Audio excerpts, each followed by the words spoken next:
Maintenant, je vais m'intéresser au regroupement. Donc, je pars d'une nouvelle requête vierge, sans opération, et je vais sélectionner le champ fabricant. Donc, sans grande surprise, j'obtiens la liste des unités centrales, comme je n'affiche que fabricant. J'ai plein de doublons, puisque plusieurs UC ont été achetés chez le même fabricant. Alors, si maintenant j'affiche les opérations et que je définis, ou que je laisse tel quel, l'opération regroupement sur ce champ, qu'est-ce que j'obtiens? Eh bien, j'obtiens la liste des fabricants, donc les valeurs distinctes du champ, et de plus par ordre croissant, donc ici trié dans l'ordre alphabétique. Donc ça déjà c'est assez intéressant. Si je retourne en création et que maintenant j'ajoute une opération compte sur IDUC, au miracle, j'obtiens donc le nombre d'unités centrales par fabricant. Donc ça c'est quand même bien sympathique, sachant qu'on l'a fait quand même très rapidement, hein, c'est 4-5 clics de souris.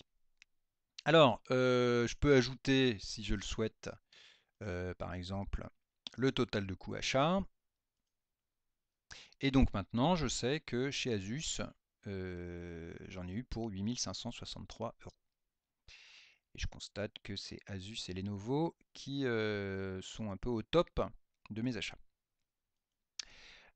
Parlons maintenant des critères. Alors, ici, ce qu'il faut bien comprendre, c'est que les critères s'appliquent à l'opération. Dès que j'utilise le bouton Toto, j'affiche les opérations, tous les critères que je vais afficher ici s'appliquent aux opérations. Donc ça veut dire que si je m'intéresse, par exemple, au fabricant dont le nombre d'unités centrales est supérieur à 5, supérieur ou égal à 5, quand j'exécute, ici, vous voyez bien que je filtre sur les deux seuls fabricants pour lesquels j'ai plus de 5 unités centrales. Et vous voyez que le filtre s'est bien appliqué ici, non pas à IDUC, mais bien à l'opération elle-même. D'accord? Ok. Alors maintenant, comment faire si je souhaitais faire mon critère et l'appliquer au champ? Donc on va voir ça par l'intermédiaire d'une autre requête que je vais faire sur les utilisateurs. Voilà. Alors les utilisateurs, par exemple, je vais m'intéresser au genre, je vais m'intéresser user, et donc je vais afficher les totaux, et sur le genre je vais faire un regroupement. De cette façon je verrai, je distinguerai bien les hommes et les femmes, j'aurai donc deux groupes. Et puis pour ID user, je vais compter. Donc je suppose que vous devinez ce qu'on va obtenir. On va obtenir le nombre d'utilisateurs par genre. Très bien, donc on a 11 femmes, 12 hommes. Alors, maintenant, j'aimerais bien m'intéresser, là je m'intéresse à tous les users, tous les utilisateurs, j'aimerais bien m'intéresser uniquement aux utilisateurs qui sont nés après le 1er janvier 80. Donc pour ça, je vais utiliser le champ date naissance, et puis je me dis, je laisse le regroupement, parce que je ne sais pas trop quoi mettre, et puis je vais placer mon critère, donc 1er janvier 80. Je regarde ce que ça donne, et la catastrophe, j'ai bien toutes les dates au-dessus de 1er janvier 80. Par contre, j'ai multiplié le nombre de lignes. Et au lieu d'avoir deux lignes femmes et hommes, donc pour les femmes, il y en a 6, pour les hommes, il y en a 4, et bien j'ai autant de lignes qu'il y a de dates de naissance différentes. Donc c'est pas trop ce que je voulais. Première idée fausse qu'on peut avoir, c'est de se dire je vais masquer cette colonne.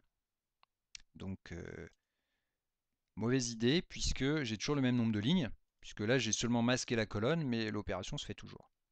Donc la solution, c'est laquelle? Eh bien, c'est d'utiliser une autre opération prévue pour ça. C'est-à-dire que là, je vous rappelle, le critère s'applique à l'opération, et moi ce que je veux, c'est que ça s'applique au champ. Donc pour ça, je vais utiliser l'opération OU. Et vous constatez que quand je l'utilise, eh bien, le champ est décoché, ici, donc je ne le verrai pas. Et quand j'exécute ma requête, au miracle, j'ai bien le résultat attendu. C'est-à-dire 6 femmes, 4 hommes.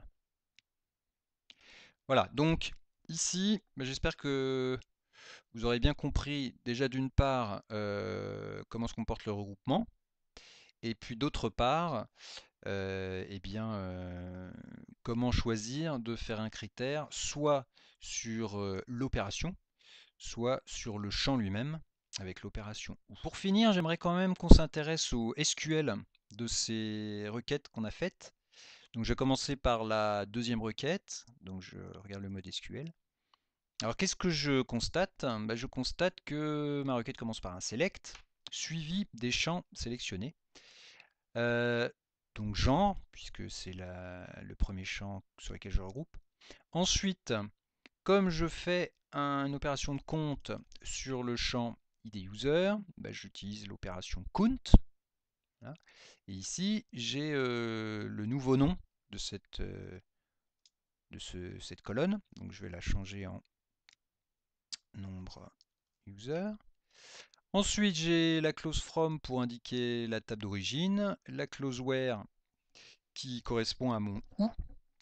Donc vous voyez, le where a été traduit tout simplement en où avec le critère derrière. Et puis group by qui me permet d'indiquer sur quel champ je regroupe. Donc regardons le résultat après que j'ai changé le nom de la deuxième colonne. Donc le nom apparaît ici. On a le même résultat effectivement que tout à l'heure.